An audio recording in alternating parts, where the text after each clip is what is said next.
Welcome, friends, to our Wednesday meditation and talk.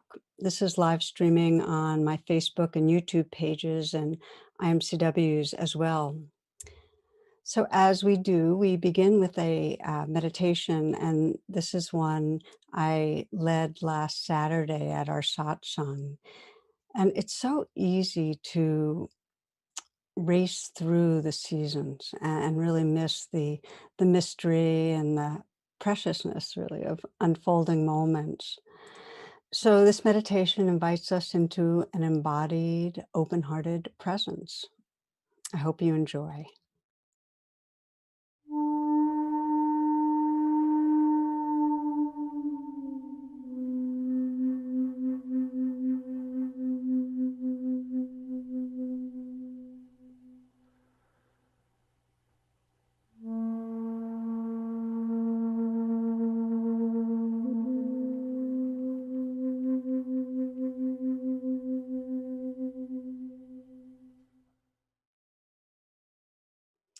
Take some moments, whatever it is, for you to find a posture that most will support you.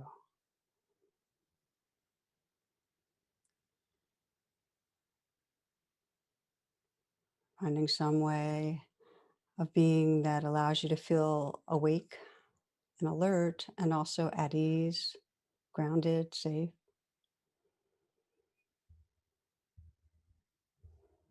And as you come into stillness, to start noticing what's going on inside you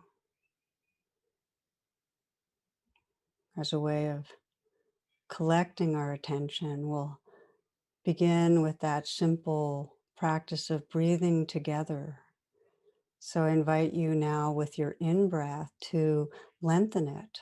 You might count to 4 or 5, a long, deep in-breath, and then a slow out breath. And see if you can feel the sensations of releasing the breath.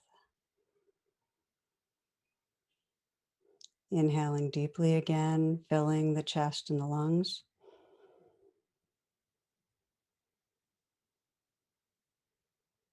Slow, even, smooth out breath.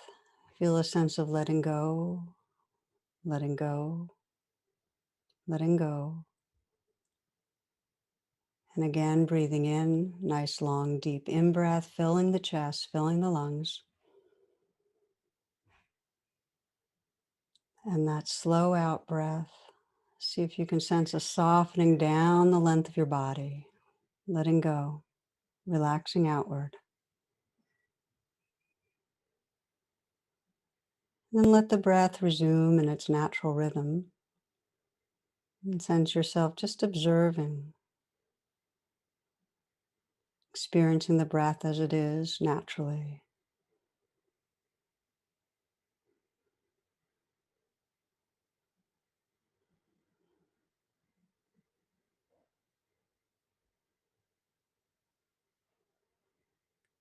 You might gently scan the body with your awareness, noticing places of tightness or tension, relaxing so you can feel life in a more direct way. Whenever there's tension in the body, in some way we're tensing against the life that's here. I often begin with the area of the brow, just letting the brow be smooth, softening those little micro muscles around the eyes. And see if you can just open to the sensations in that region. You might also sense the flickering of dark and lightness at the lids, any tingling or vibrating.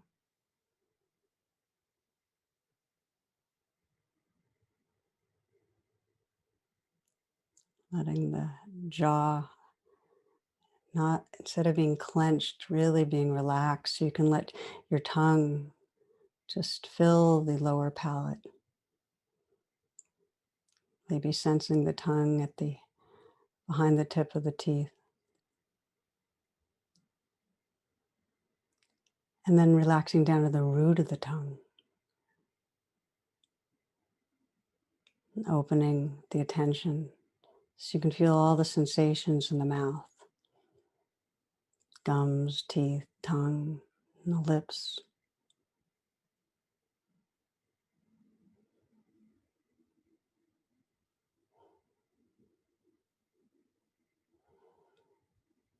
Allowing the shoulders to fall away from the neck. And then fill the shoulders with awareness. Sense it evenly on both sides.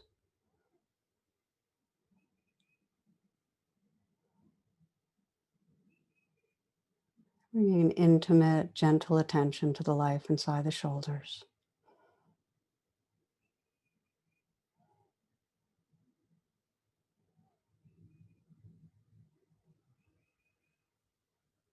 And being aware of the flow of energy down through the arms.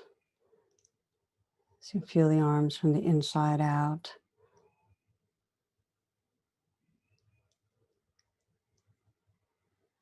And explore softening your hands so they're resting in a very easy, effortless way, and then softening again.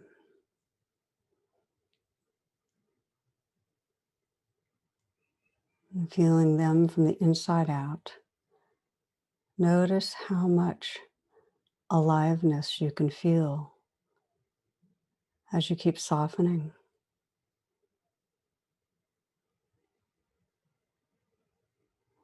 Relaxing lets us get more intimate with the life that's here.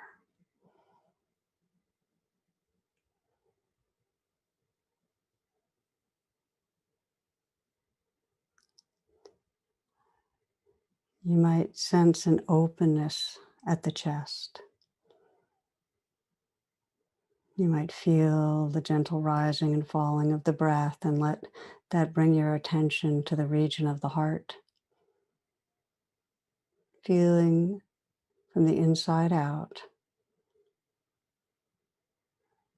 the life that's there, the energy that's there.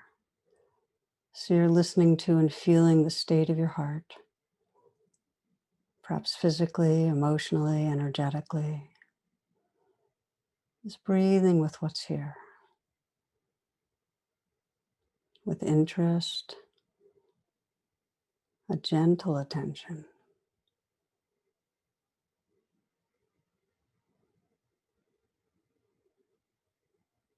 And widening now to sense the upper back. Seeing if it's possible to release and relax tension there.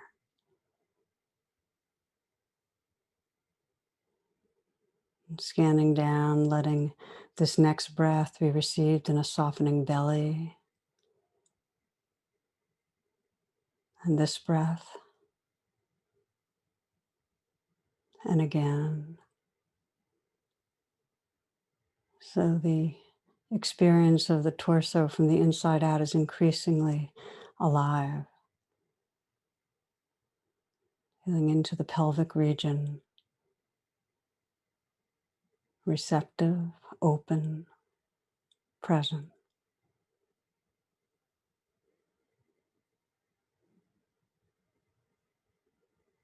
And you might sense how deeply you can feel the breath in your body.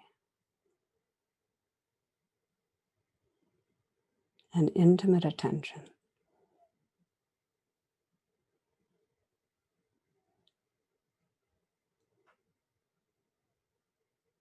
Aware of the legs, the length, the weight, the volume.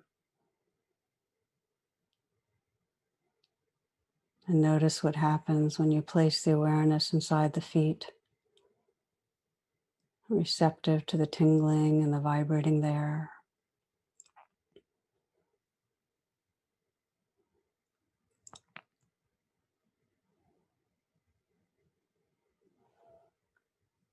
And if you widen the attention to sense the whole earth body, the energy of the earth body just flowing through you.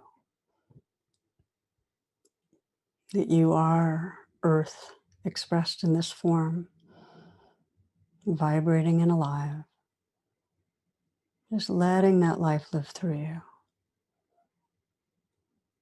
Not opposing anything, not stopping anything. You can sense this form as really a field of sensation.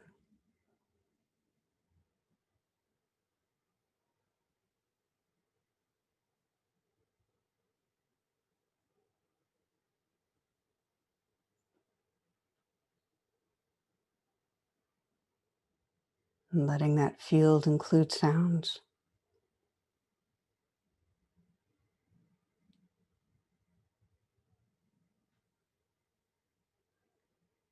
The close-in sounds.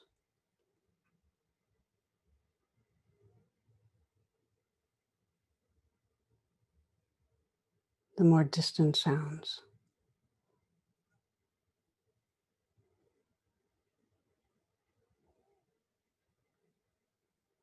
So that there's a resting in that receptive, open field of awareness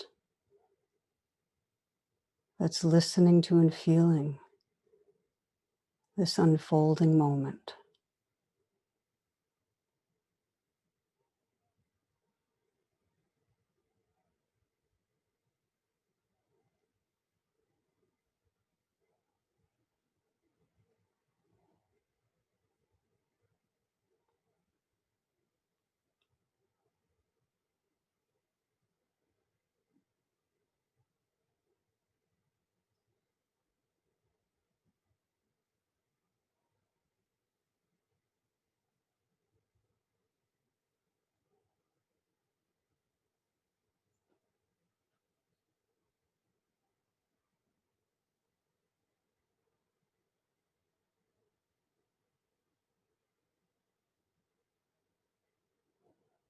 And when the attention narrows into a cloud of thought, and you notice just to widen again, resting again in that great open field that's listening.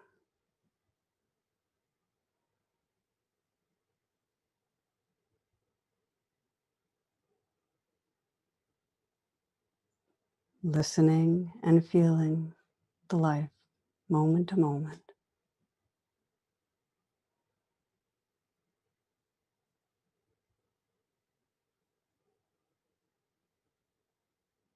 Noticing the quality of here-ness, being right here.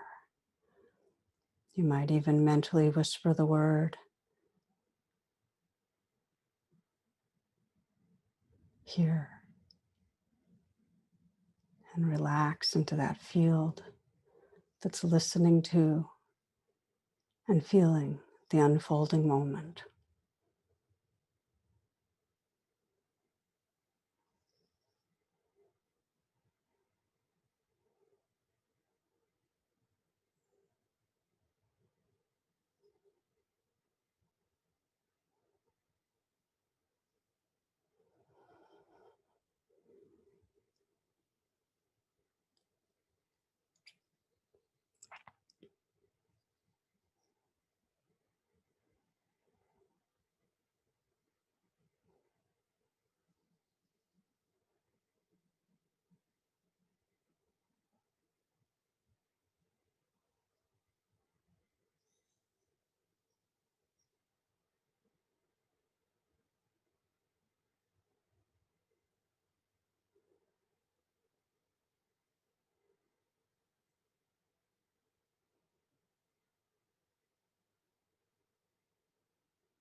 You can start fresh in any moment, letting go of any judgment,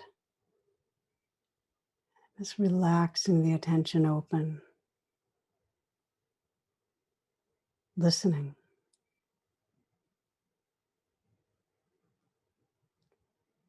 feeling, and relaxing with exactly what's here.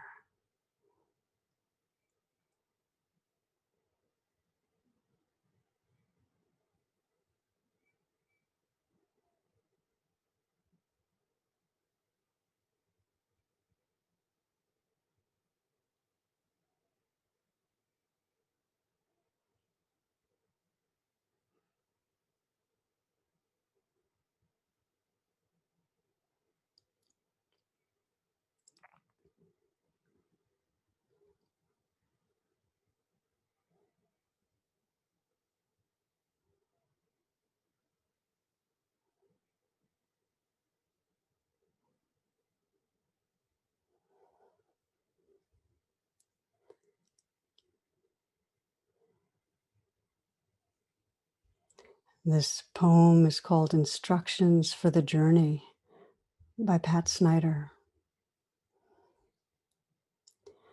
The self you leave behind is only a skin you have outgrown. Don't grieve for it. Look to the wet, raw, unfinished self, the one you are becoming. The world too sheds its skin. Politicians, cataclysms, ordinary days. It's easy to lose this tenderly unfolding moment. Look for it. Look for it as if it were the first green blade after a long winter. Listen for it as if it were the first clear tone in a place where dawn is heralded by bells. And if all that fails, wash your own dishes, rinse them, stand in your kitchen at your sink. Let cold water run between your fingers. Feel it.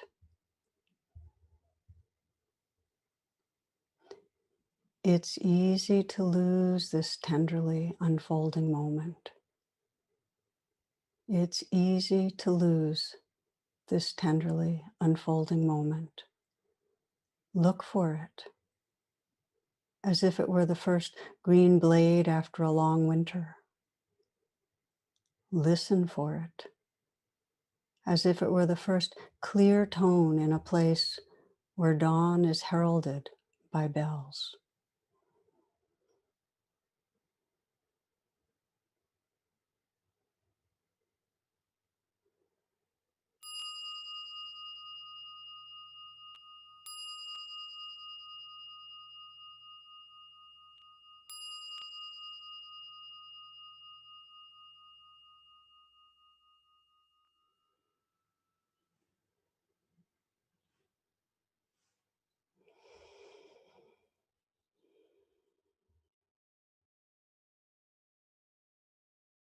You might take some moments now to move around, maybe stand, stretch, whatever serves you best.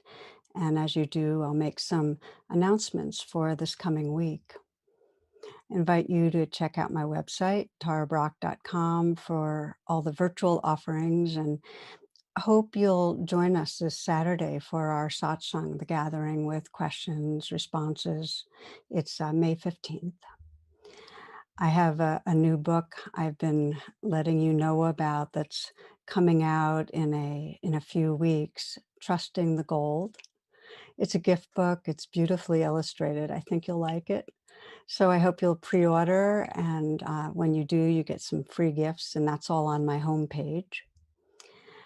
The book launch will be on Wednesday, June 9th.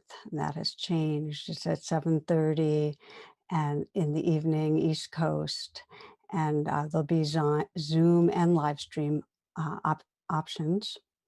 Also invite you to check out imcw.org for live stream offerings made available by our local DC area teachers. And the affinity groups for this coming week are women, young adult, heart with, and teens of color. Finally, I appreciate whatever you can offer in terms of donations, $10 if you can. If you can offer more, great. And if you can't, at this point, afford to offer a donation, you're totally welcome anyway. And the links can be found in the description. Okay, we'll take a short pause and then the talk will begin.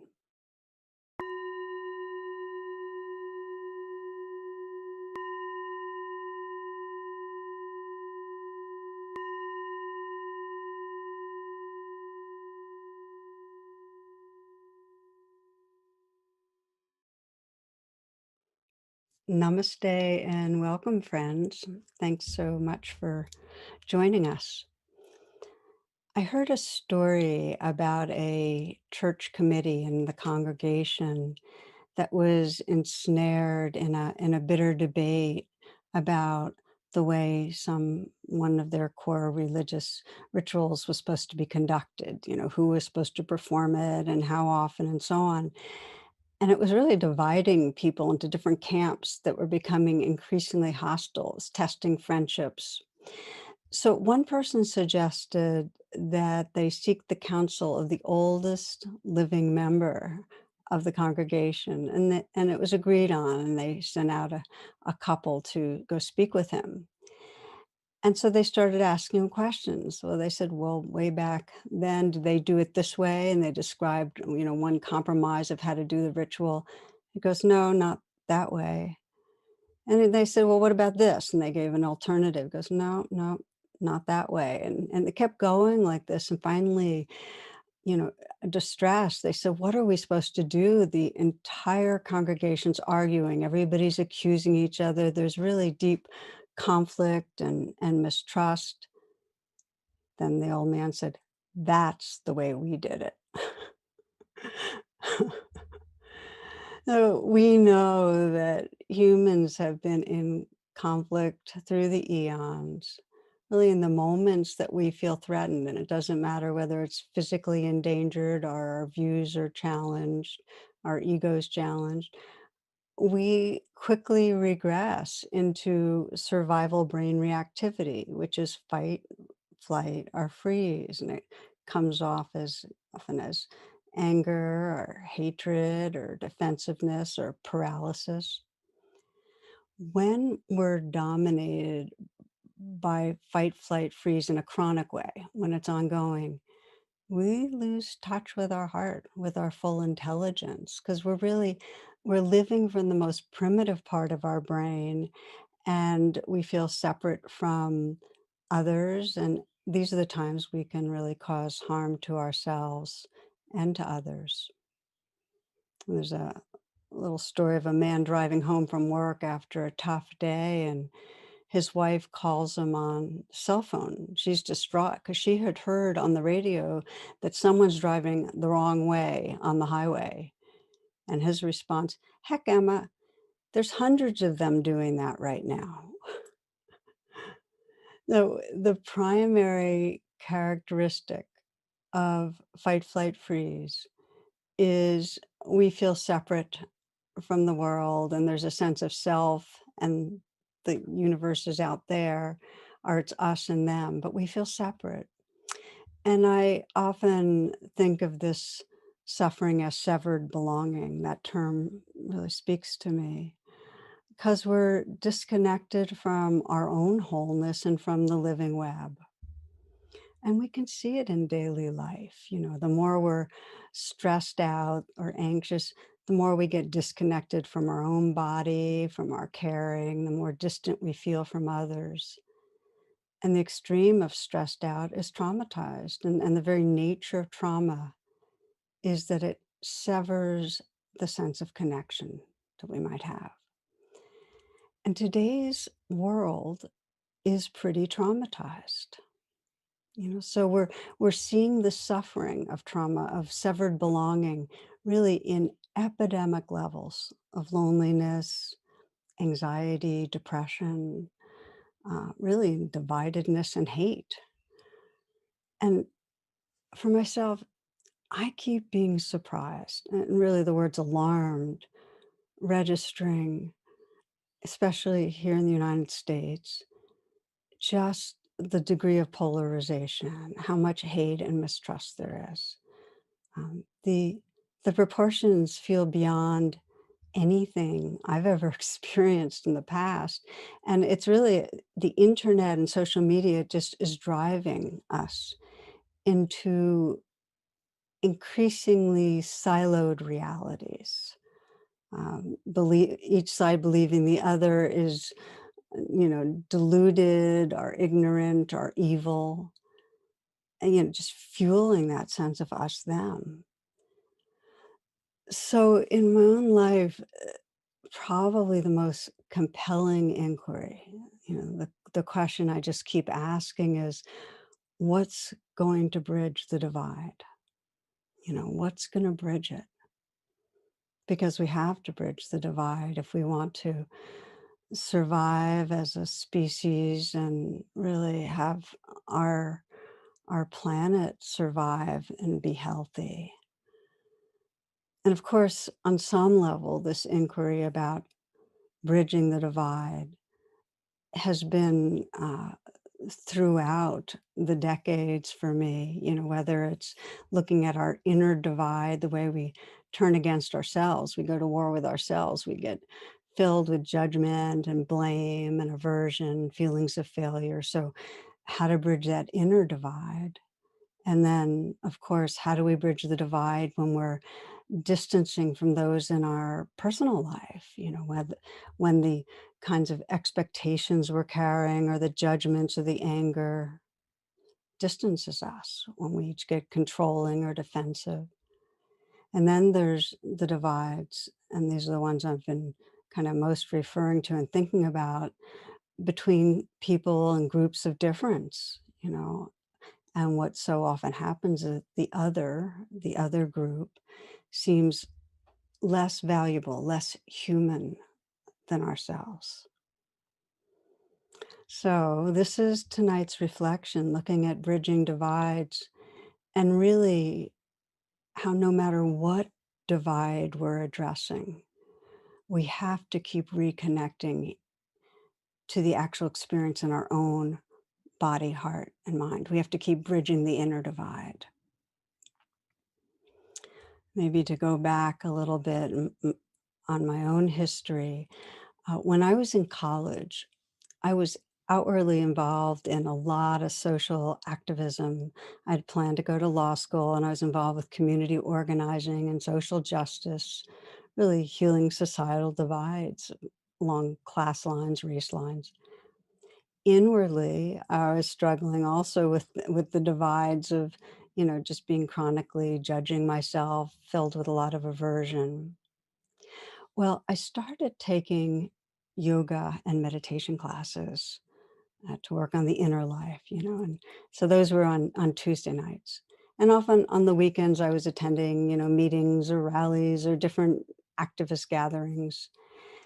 And I started more and more noticing the difference energetically between the two. Like at the weekend gatherings, there was this sense of us them. There was an enemy out there, and there was a lot of stridency and anger. And then on Tuesday night, it was, peace and love and unity. I mean, yoga has to do with unity. And I remember so well one spring night leaving that class and walking and smelling the fragrance of the fruit blossoms. And I stopped under a tree, apple tree, pear tree, and got quiet and realized that my body and mind were in the same place in the same moment. And that there wasn't a divide. There was a sense of open-heartedness, and it was very inclusive.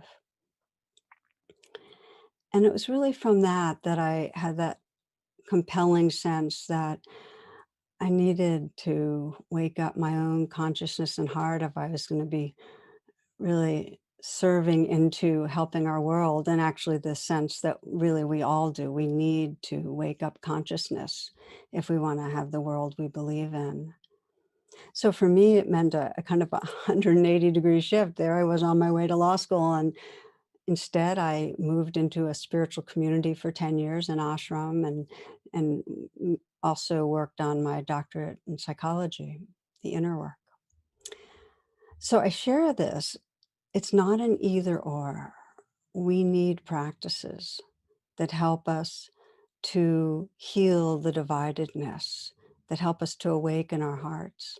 And being on a spiritual path means living from a caring heart, being active in whatever way fits our particular temperament to help bring healing to our world.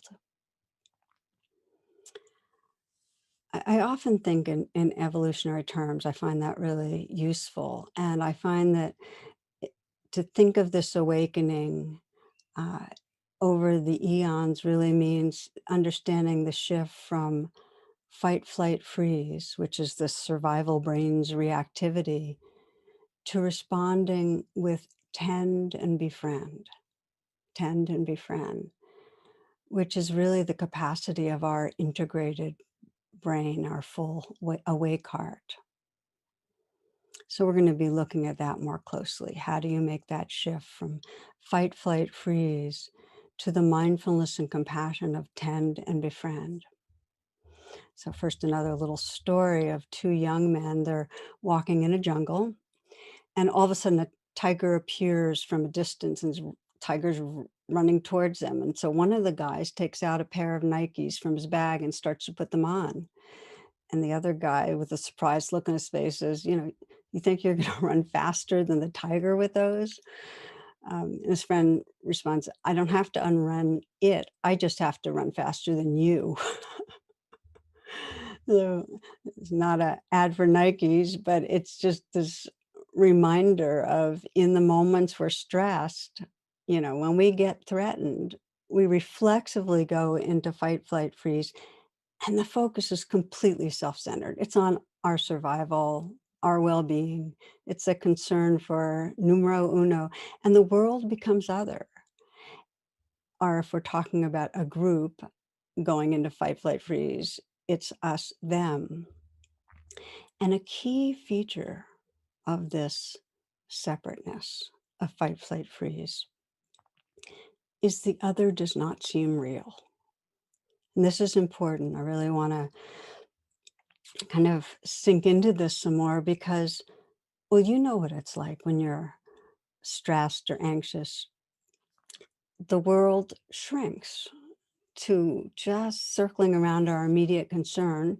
We're the center, we're kind of the protagonist in the drama. Everything else is backdrop. Everybody else is a kind of supporting cast out there. They're either they're a supporting cast or they're the opposition, uh, or else they're not important.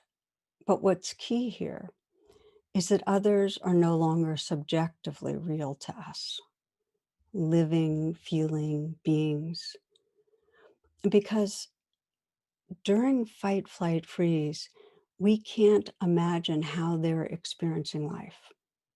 We can't imagine what the reality is like. I'm talking about empathy here, because the neural net in our brain that correlates with empathy, it's this relational network in the brain, it's deactivated during fight, flight, freeze.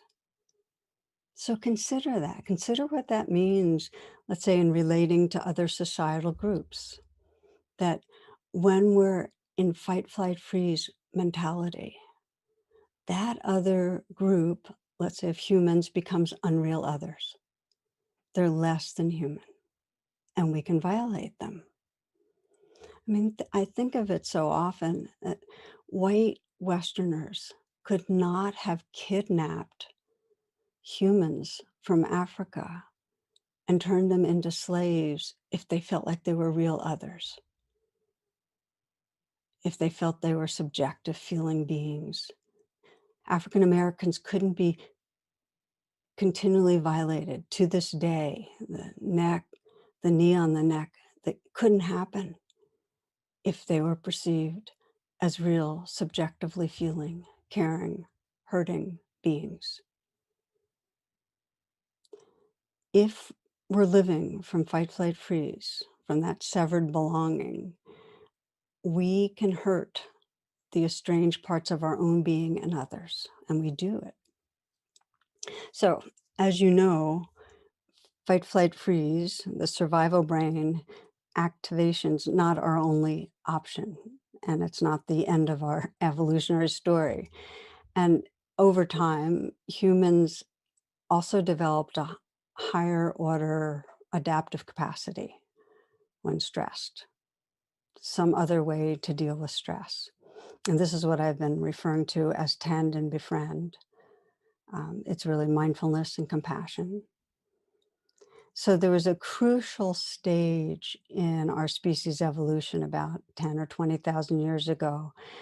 And there was a brain spurt where we just became better at communicating.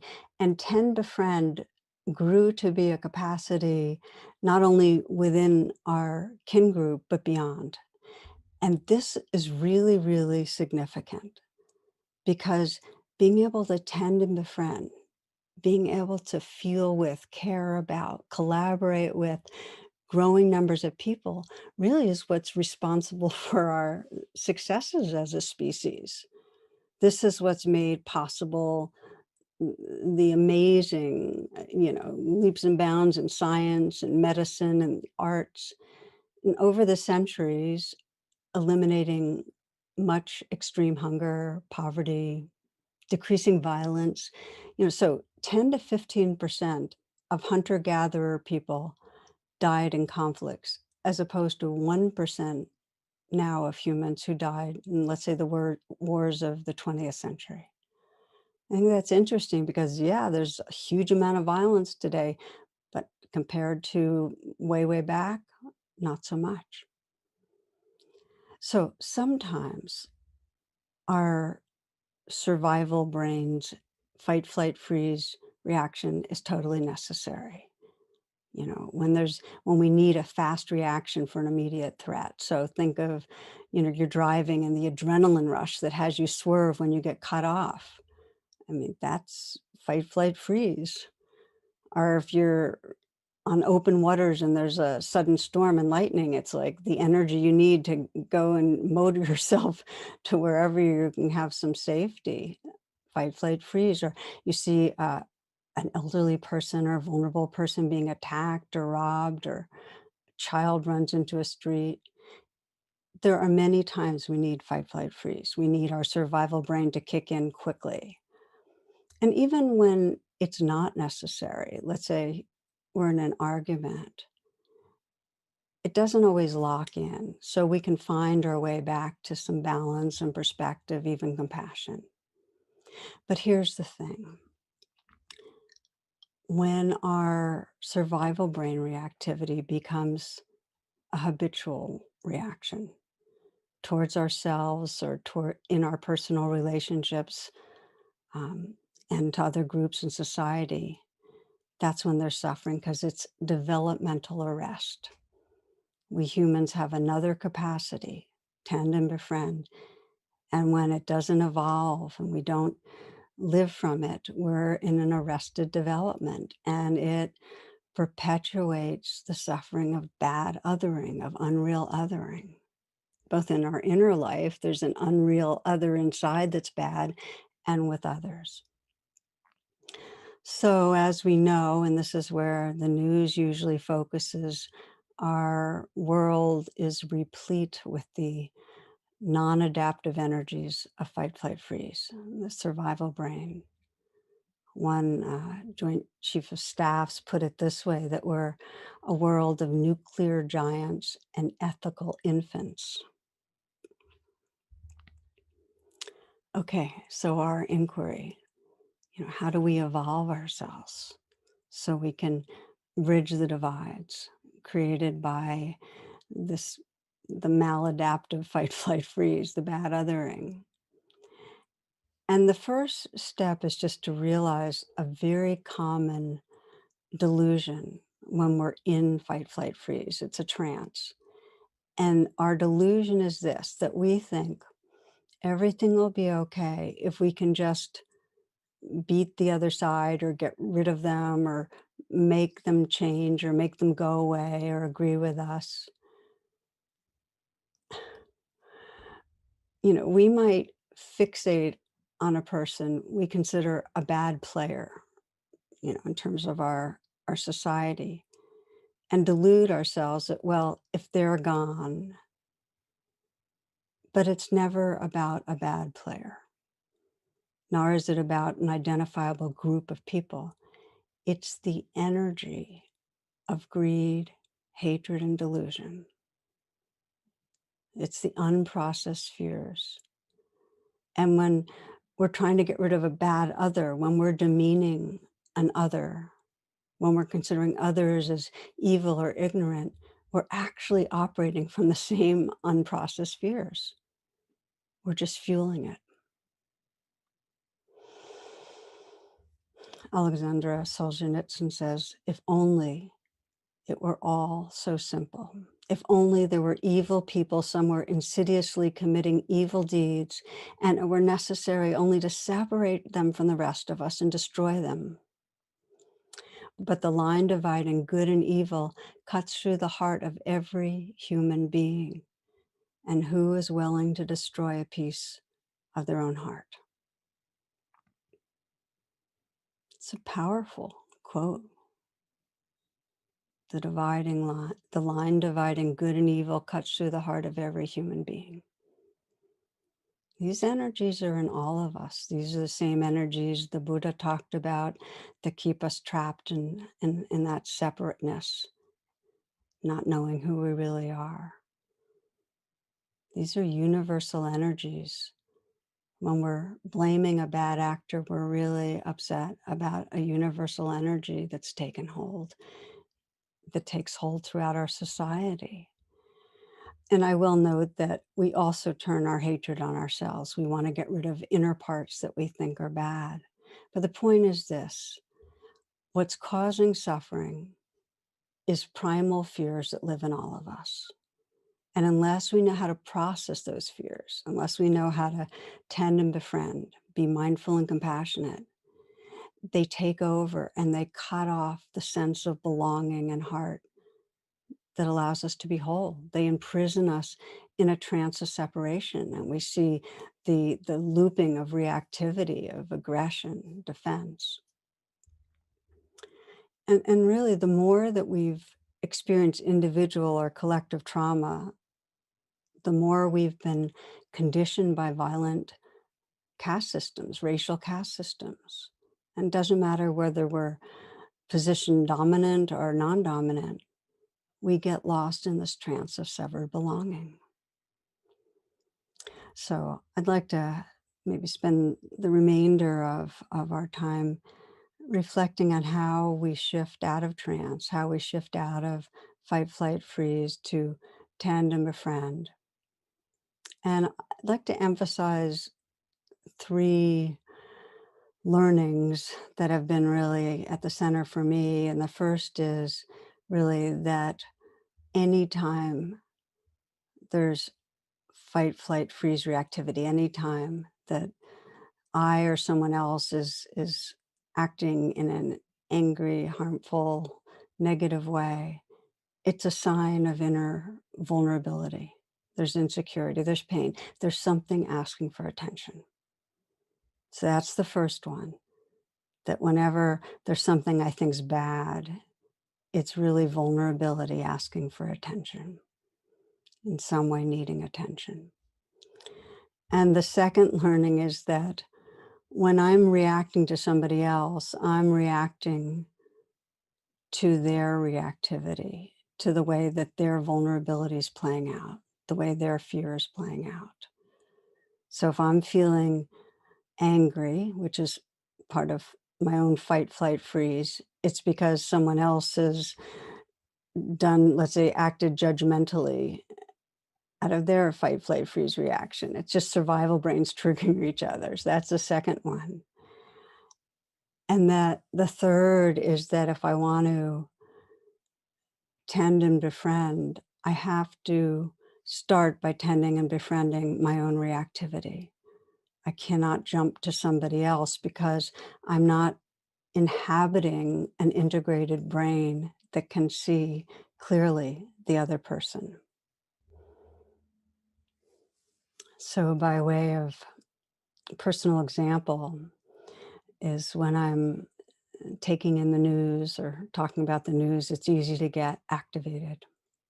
I see it almost daily, unless I'm taking a news break, which is always healthy.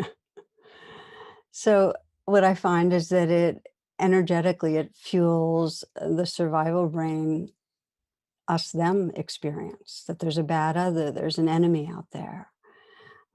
Having a fight, flight, freeze reaction to an individual or a group in the way they're expressing greed or aggression or dishonesty or whatever. So I keep finding that if I don't pause and in some way interrupt that kind of locking into bad other, I'll then move through subsequent hours and there'll be like a background of aggravation or irritation or tightness or cynicism or unfriendliness. In other words, I'm disconnected, I'm in a trance because it's very powerful to have that schema of us, them. It is a trance. So increasingly, what I've been doing is I notice, okay, I'm making an enemy, a bad other, and I'll pause and I'll let the full feelings emerge. Let's say I'm considering somebody who seems a bad actor or who represents a group whose beliefs and actions I really consider harmful.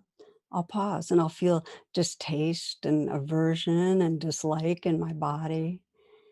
And I'll continue to tend and befriend that experience. And what'll show up usually is powerlessness and fear, the fear that there's just going to be more harm towards those who are vulnerable towards the earth.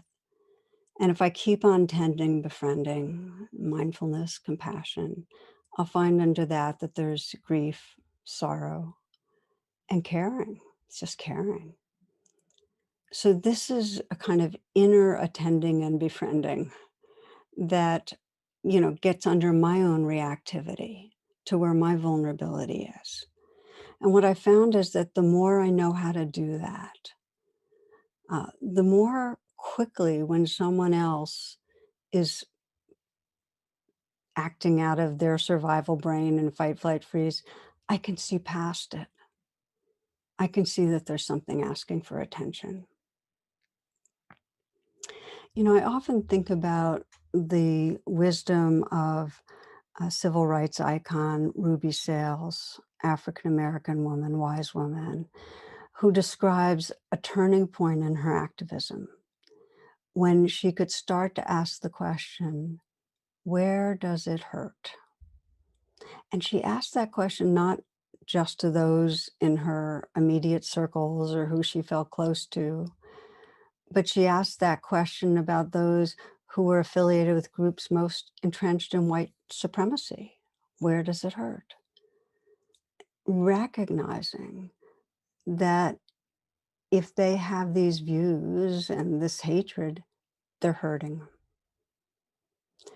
It just feels like such a powerful example of our evolutionary potential, of our awakening heart to move from the habit of hating people back to tending and befriending. I felt this very much in a story some of you might remember, written by Terry Dobson, who's an Aikido student living in Japan. I recently shared it in our Compassion Challenge because it's again such a powerful reminder. In Aikido is devoted to peace. It's the art of reconciliation, really. It's a coming together, not a dividing apart. And one of the basic principles is that whoever has the mind to fight has broken their connection with the universe. So this sets out right from the start that if we're caught in fight, flight, freeze, there's a disconnection. We're in some sort of a trance.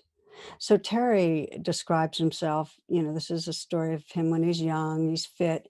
And, although he knew about the philosophy, he still had an urge to be a hero, to prove himself, to save those in trouble, to destroy the guilty, that kind of thing. And it got tested one afternoon. He was on a train, and a big, drunk, dirty man in laborer's clothing boarded and just started yelling. He was violent, he was cursing, he was swinging his fists around. He knocked a young woman with a baby into the laps of an elderly couple. So Terry figured this was his chance, and he felt what he described as tough and holy, and he was going to put an end to this guy's violence. So he stood up, clearly going to step in. Okay, so the drunk man sees him, and now he focuses his yelling at Terry. You're going to get a lesson. Terry gives him a look of disgust to egg him on. The guy's about to rush at him. Yes, you can see the limbic reactivity here, the fight, flight, freeze on both of them. All of a sudden, an elderly man in a kimono calls out, "Hey," and then he beckons the drunk man to come over to him. And at first, the drunk was belligerent. He said, "Why the hell should I talk to you?" The old man just beamed. No fear, no resentment. His eyes were sparkling with interest. And he asked the laborer, he said, what are you drinking? And just started talking to him and told him how every evening he would sit in his garden with his wife drinking sake, looking at their persimmon tree. And the drunk was kind of bewildered. And he said, "Well, I like sake too." Then the old man said, "And I'm sure you have a wonderful wife too." "No," replied the laborer to this strangely friendly man. And he had a softer, sullen voice now. "My wife, she died last year." And suddenly the changed drunk hung his head with heavy sorrow. And then, gently swaying with the motion of the train, this big, burly man who was so threatening just moments ago began to sob. He said, "I don't got no wife. I don't got no home anymore. I lost my job. I have no money, nowhere to go. I'm so ashamed of myself." And big tears were rolling down his cheeks. A spasm of pure despair rippled through his body. My," the elderly man said with heartfelt care, "that's a very difficult predicament indeed. Sit down here and tell me about it." And Terry turned his head for one last look before he left. The train was very crowded now. The laborer was sprawled like a sack on the seat, his head in the old man's lap. The old man was looking down at him with smiling compassion, his hand stroking the filthy, matted head of this confused soul. So Terry describes leaving the train dazed because what he had wanted to do with muscles and meanness had been accomplished with a few kind words.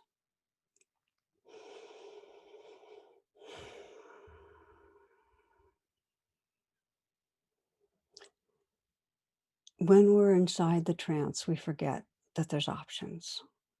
We're like Terry, we're totally lost in judging and reacting to an unreal other. We're cut off from that perspective of the wise, caring elder.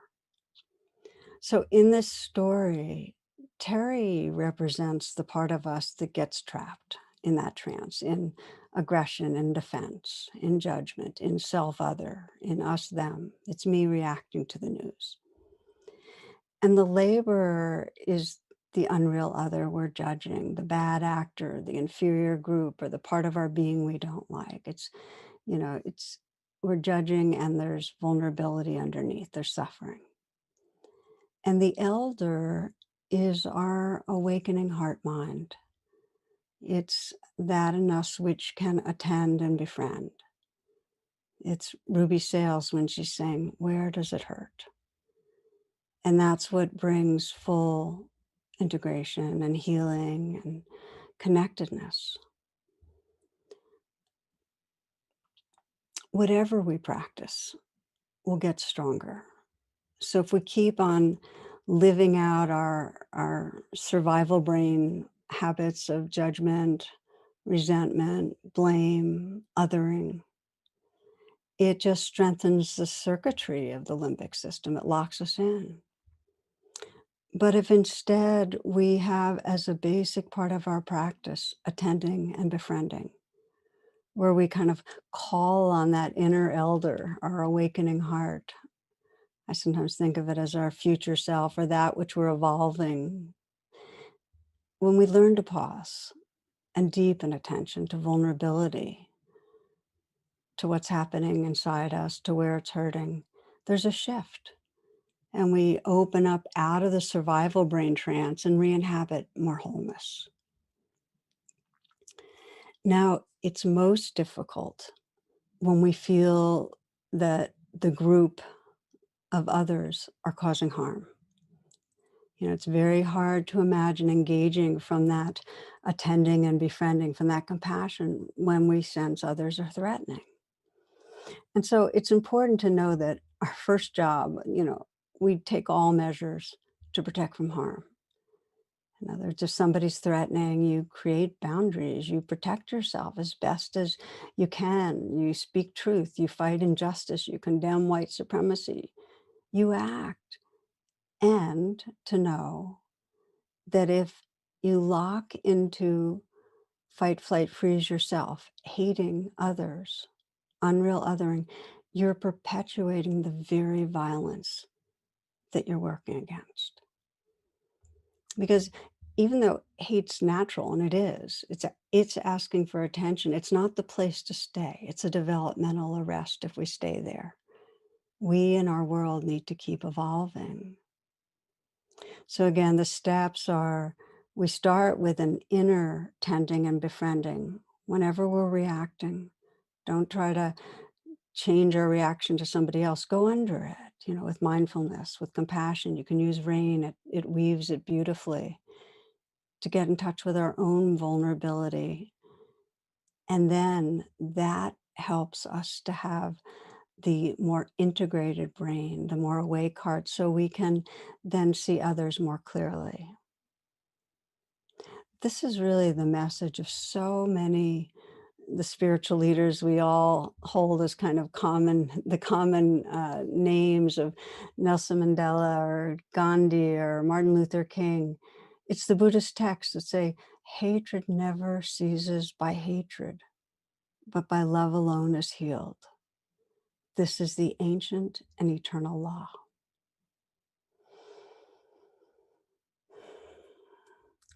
I didn't watch the Academy Awards, but I did read a speech that was given by Tyler Perry, who's an African-American filmmaker. He received a humanitarian award, and during the talk, he shared wisdom he'd learned from his mother, and he encouraged everyone listening to refuse hate and to meet in the middle.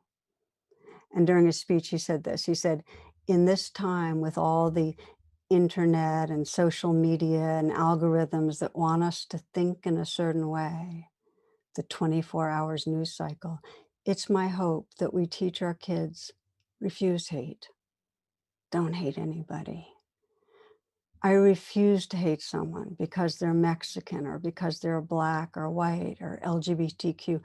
I refuse to hate someone because they're a police officer or because they're Asian. I would hope we would refuse to hate. And I want to take this humanitarian award and dedicate it to anyone who wants to stand in the middle, because that's where healing, where conversation, where change happens. It happens in the middle. Anyone who wants to meet me in the middle, to refuse hate and blanket judgment, this one is for you too.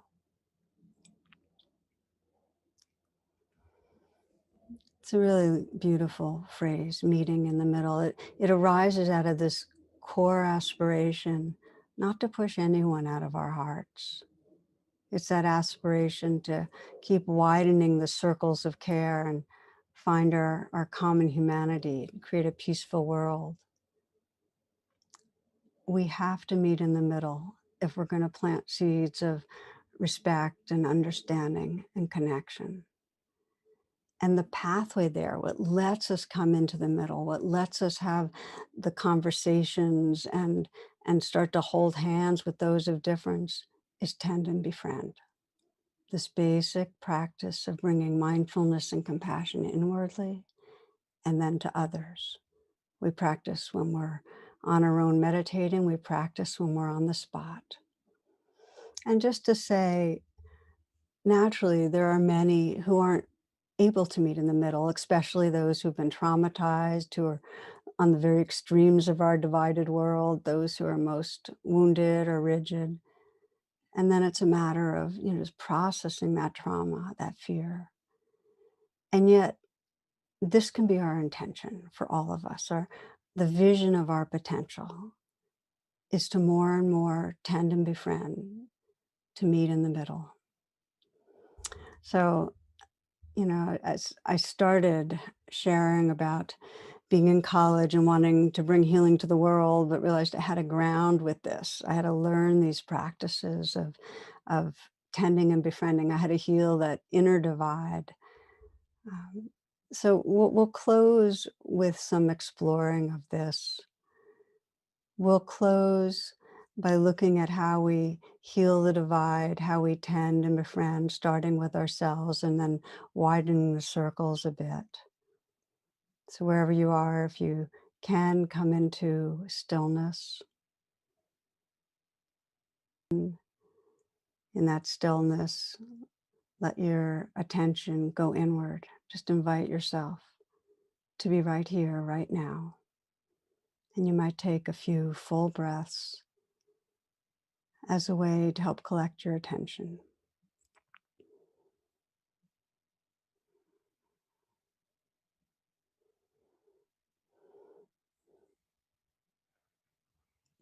Scanning your life, scanning what's been going on in the last days, and sense if there's any inner divide, any way that you're aware that you're in some way at war with yourself, judging yourself, unforgiving towards yourself.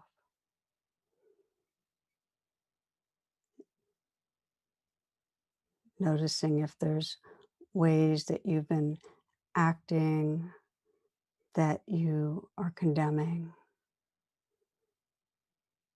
where you've created an inner bad other.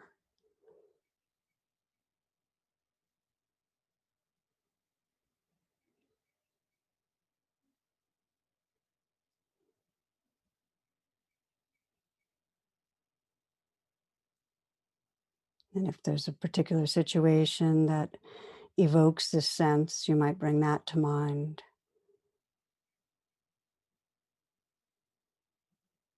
So that you're bringing into awareness the stance of making yourself bad, making yourself wrong, creating that bad other inwardly.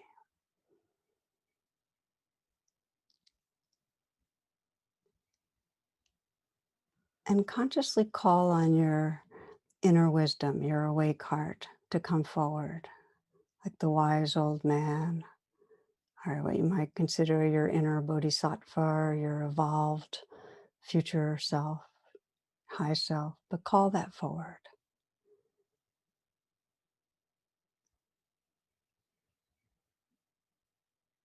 And sense that you can look through those eyes and feel with that heart as you really ask, well, what's most asking for attention? What's the vulnerability that's buried here? So whatever you're judging about yourself, just sense under it. If you're judging yourself for anger, if you're judging yourself for ways of acting greedy, just sense under it the fears, the hurts, the unmet needs. What needs tending and befriending?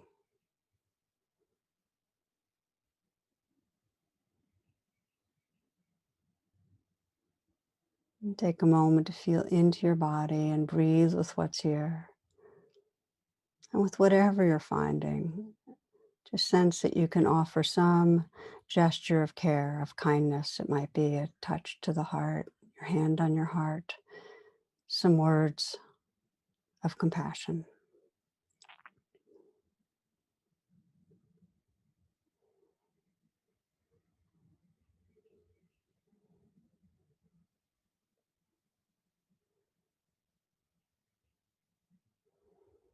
And you might widen the field and sense somebody in your life, friend, family, colleague, where you're feeling some separation,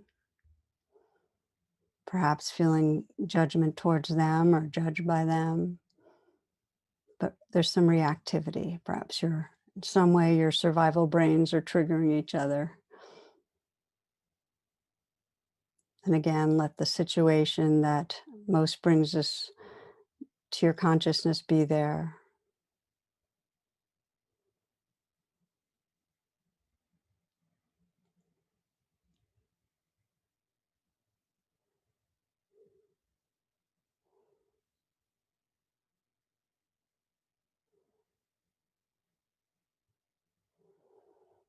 And as you did just before, to invite forward your own awakening heart mind.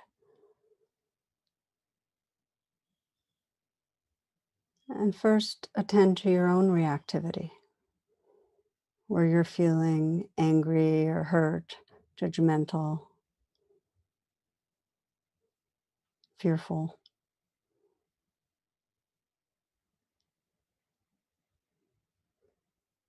So there's that inquiry, where does it hurt? And then an attentiveness to your body, your throat, your chest, your belly. You might put your hand on your heart, tending and befriending, bringing mindfulness and kindfulness to whatever's here, whatever's inside you, whatever needs attention.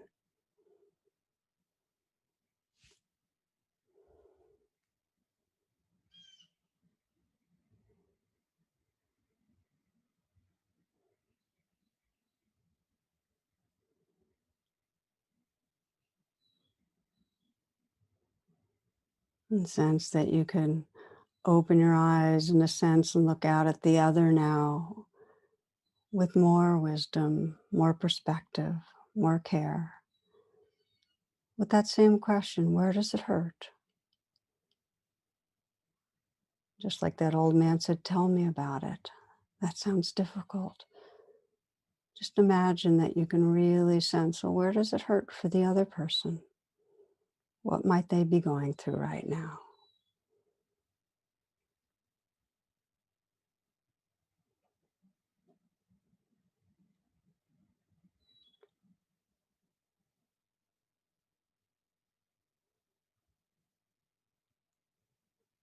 Tending and befriending.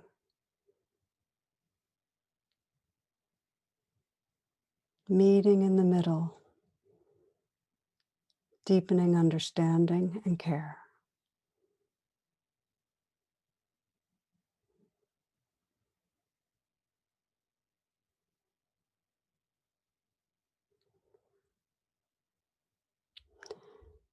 And finally, you might bring to mind our society and perhaps a group or members of a group where there's difference from you, difference in views or values, ways of being, where you know that it brings up judgment, bad othering.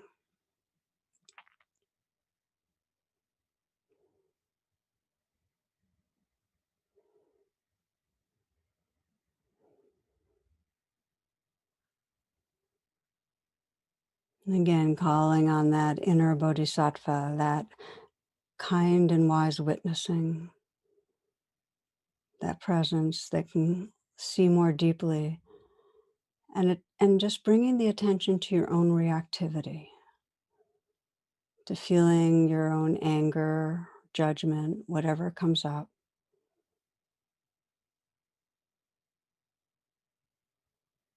And really that question, where does it hurt? What's underneath it? Where's the vulnerability? Is there fear?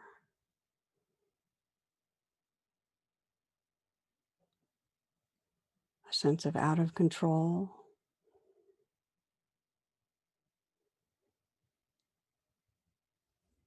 Is there sadness or grief for the harm? Is there caring? Tending and befriending what's right here inside you. Reconnecting with your own heart and spirit. shifting from the fight, flight, freeze reaction to this integrated awakeness that comes from tending and befriending. And you might imagine that you can bring to mind the other that's different and ask that same question: where does it hurt? And just listen. Be receptive, sense what this human, what energies in these humans might be difficult, what fears might be there,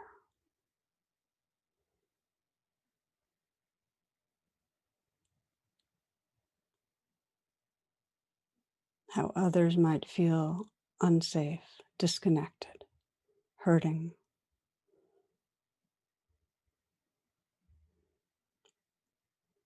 devalued, misunderstood.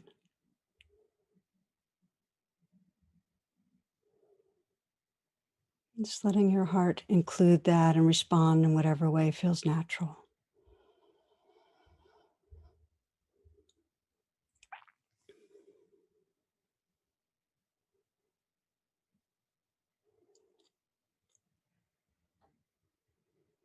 And then letting go of whatever you've been reflecting on, just take a few full breaths and know that this is a life process of awakening our hearts, evolving our consciousness. And it can be a liberating one. It comes from the aspiration that we can learn to meet in the middle, that we can learn to reconnect and hold hands. Starts with tending and befriending our own hearts, and then opening as we can to include widening circles. So we close, friends, with our shared prayer that together we might bring more healing and peace and true belonging to our world.